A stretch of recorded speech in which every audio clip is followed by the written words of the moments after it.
Avançando então para o domingo, nós vamos cobrir domingo, segunda e terça com os textos de Filipenses 1, 3 a 18 e os textos e as lições de quarta e quinta com os textos de Colossenses 1, 3 a 12. Começando então com a parte do domingo, aqui o autor dividiu entre os versos 3 a 8.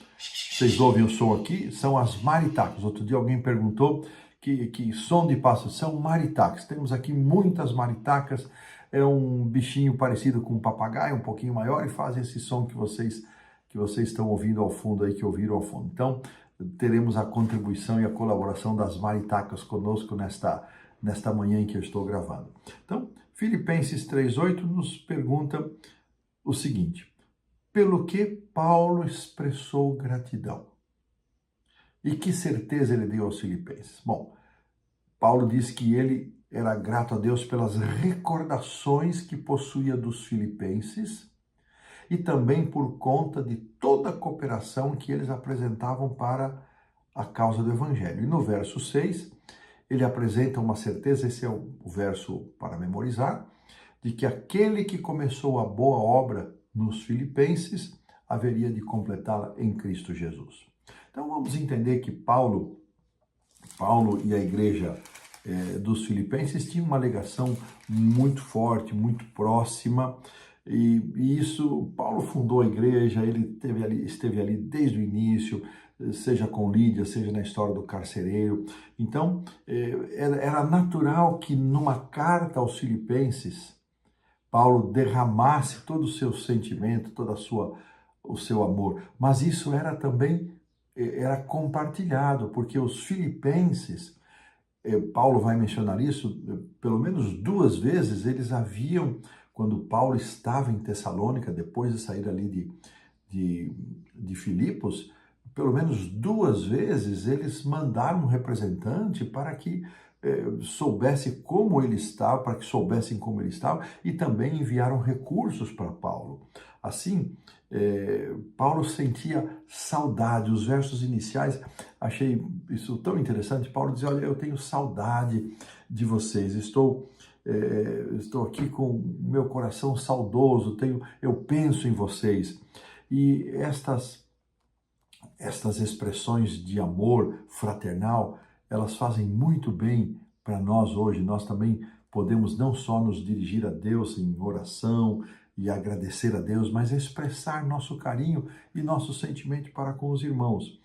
As palavras que estão em Filipenses 1:3, dou graças ao meu Deus por tudo que recordo de vós, diz aqui o autor, que além de destacar a forte relação de Paulo com os filipenses, também indica que Paulo se lembrava deles em oração, mas também pode significar que Paulo sabia que ele, Paulo, era lembrado pelos filipenses, seja em orações, seja em ações.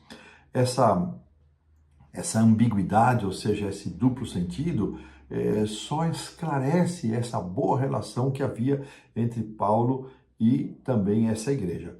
Paulo menciona que tomava parte da mesma forma como ele participava dos sofrimentos de Cristo, está no capítulo 3, verso 10. Os filipenses também estavam ligados, associados a ele nos sofrimentos que ele enfrentava. Assim, eles o apoiaram não só espiritualmente, não só emocionalmente, mas também financeiramente, conforme está no capítulo 4, versos 14 e 15. Essa parceria, que existia desde o primeiro dia, diz aqui o autor da lição, levava Paulo a agradecer a Deus por eles e a orar com alegria. É interessante observar que Paulo descreveu a sua prisão de maneira bastante positiva. Aqui o verso 7 diz, eu vou pedir para a produção colocar aqui, por favor, Filipenses 1:7, é justo que eu assim pense de todos vós, porque vos trago no coração, seja nas minhas algemas, seja na defesa e confirmação do Evangelho, pois todos sois participantes da graça comigo. Aqui Paulo, ele reconhece a sua situação, mas ele não se entrega, ele não vê motivo para reclamar, para murmurar desta condição.